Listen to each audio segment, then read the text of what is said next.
Moi, je voulais déjà revenir sur le débat de jeudi dernier au soir, le débat entre Jean-Luc Mélenchon et Éric Zemmour.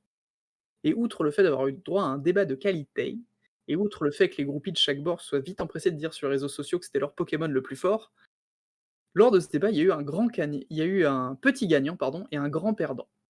Alors le petit gagnant, c'est le débat en lui-même, qui a été un vrai débat, où les 2 orateurs n'inventaient pas des mots au pif, hein, CF encore Ségolène Royal et la bravitude, et où ils respectaient les règles du débat, à savoir écouter l'autre, du moins lui laisser son temps de parole et éviter les attaques sur le physique, ce qui est pourtant très difficile face à Éric Zemmour, qui, encore une fois, on ne le dira jamais assez, ressemble à Gargamel. Et le grand perdant, ou plutôt la grande perdante, c'était, la cellule fact-checking de BFM TV, hein, BFM TV qui hostait le débat.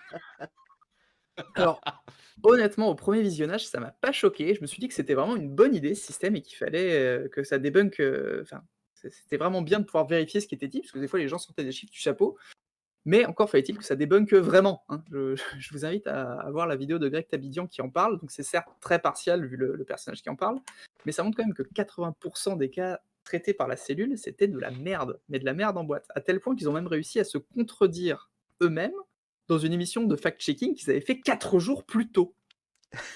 Enfin, je veux dire, c'est quand même ultra impressionnant, quoi. Autant j'avais kiffé leur journaliste chauve qui avait mis un député, LREM en PLS en lui remettant les chiffres officiels sous le nez, mais autant là, c'était vraiment consternant.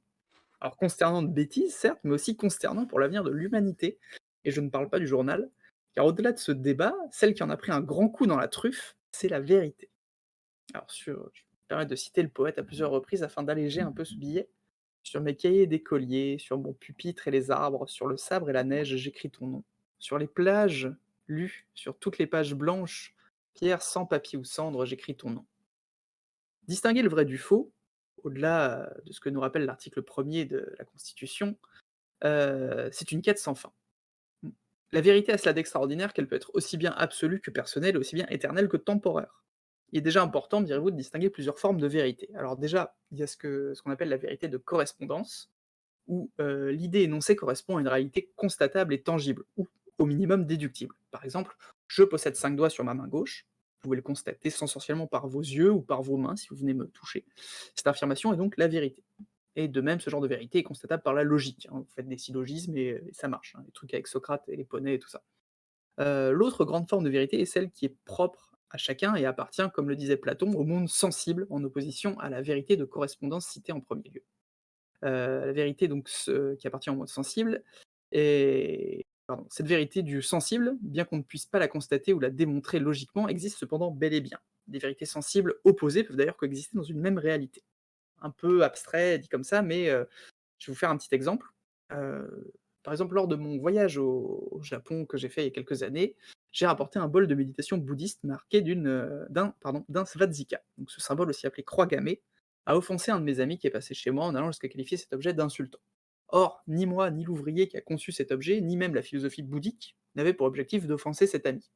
Ce symbole était pour nous un symbole de méditation et non l'expression de l'adhésion au parti nazi et par extension au test d'Hitler. Mais voilà, nous avons tous les deux deux vérités sensibles différentes qui coexistent dans une seule réalité. Un peu complexe dit en théorie, mais en fait, en pratique, ça arrive très souvent. La vérité de correspondance ou la vérité intelligible est fixe, et la vérité sensible, elle, est en fait une image mobile de ce qu'est la vérité intelligible. Les exemples sont légion et tiennent du fait que les perceptions que nous avons sont bien souvent faussées par notre jugement. Le problème de cette vérité sensible, c'est qu'elle n'est ni mesurable, ni constatable, et se base simplement sur la confiance que l'on peut donner à celui ou celle qui énonce sa vérité. C'est pour cela que les sociétés ont mis en place des systèmes mettant de côté tout ce qui est sensible et passionnel, c'est-à-dire les sentiments, les bons comme les mauvais, et qui se basent sur des vérités constatables, absolues et donc intelligibles, un truc qu'on appelle les preuves. C'est juste hyper utile quand on a envie de parler de la vérité. D'ailleurs, les bons enquêteurs vous le diront, hein, une preuve vaut 1000 témoignages. Sur mes chiffons d'azur, sur l'étang soleil moisi, sur le lac lune vivante, j'écris ton nom. Sur les champs, sur l'horizon, sur les ailes des oiseaux, sur le moulin des ombres, j'écris ton nom. Maintenant que vous avez toutes ces cartes en main, j'aimerais vous parler de 2 autres formes de vérité, 2 sœurs ennemies.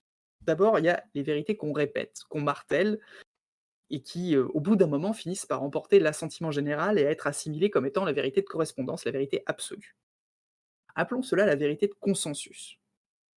Au début, les futures vérités de consensus sont moquées, assimilées au mensonge ou même ignorées, Mais à force d'être répétées telles des mantras, elles s'impriment dans le tissu de notre réalité sans même que nous les contestions ou prenons le temps de les analyser.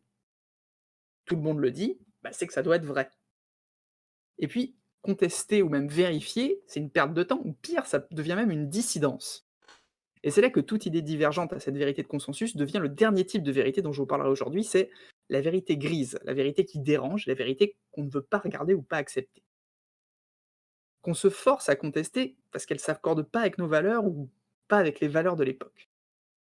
Sur chaque bouffée d'aurore, sur la mer, sur les bateaux, sur la montagne démente, j'écris ton nom. Sur la mousse des nuages, sur les sueurs de l'orage, sur la pluie épaisse et fade, j'écris ton nom. Et à propos de ces consensus, n'oublions pas qu'ils étaient initialement des mensonges, ou du moins des vérités non absolues. Alors, ne devrions-nous pas combattre fervement ces gens qui disent des mensonges dans les médias pour les travestir en vérité avec le temps et la force de la répétition? À l'image, par exemple, de cet éditorialiste qui nous disait il n'y a pas si longtemps que si on est smicard, c'est parce qu'on avait mal travaillé à l'école. Et d'ailleurs, est-ce que le gouvernement qui veut combattre les fake news, est-ce que c'est pas un gouvernement qui va décider de ce que c'est que la vérité? Et de l'autre côté de l'échiquier, je citerai ce célèbre maxime, non pas Maxime Béraud qui est le plus délicieux de tous, mais la maxime qui disait: «Toutes les vérités ne sont pas bonnes à dire». Mais doit-on vraiment aller dans le sens de cette idée-là? C'est-à-dire cacher les vérités qui gênent, pour protéger la doxa du moment? Est-ce qu'on doit forcément réfuter certaines thèses scientifiques parce que ça ne va pas dans le bon sentiment ou dans le politiquement correct? Doit-on, par exemple, continuer d'interdire les statistiques ethniques en France? Je ne dis pas qu'il faut le faire, je ne dis pas qu'il ne faut pas le faire. Est-ce que cet entrepreneur suédois, c'était un lanceur d'alerte ou un terroriste? Je sais pas. Doit-on dire aux enfants que le Père Noël existe ou pas? Est-ce que c'est vraiment une question qu'on peut se poser? Sur les formes scintillantes, sur les cloches des couleurs, sur la vérité physique, j'écris ton nom, sur les sentiers éveillés, sur les routes déployées, sur les places qui débordent, j'écris ton nom. Et pour terminer, comme, le disait Platon, cette variété cette pluralité de vérités n'est en fait que l'image éclatée de la vérité absolue, de ce qui est vrai. Cette vérité avec un grand V, que chacun transmet comme il le peut ou comme il le souhaite ou comme il voudrait modeler le réel. Tous les êtres que nous sommes sont distincts, mais sont une parcelle de l'unité que nous formons tous ensemble. La vérité est unique dans le monde des idées et elle se rencontre de manière partielle. Il existerait ainsi autant de vérités qu'il existe d'hommes et de femmes, bien entendu. Alors le travail du philosophe, du citoyen, du chroniqueur, c'est de ramasser toutes ces parcelles de vérité pour aller au-delà et accéder à la vraie vérité. Parce que, comme le disait aussi le philosophe, la vérité existe et elle n'est pas de ce monde. Mais, par le pouvoir d'un mot, j'espère recommencer à vivre. Je suis né pour vivre, pour te connaître, pour te contempler et pour te nommer vérité.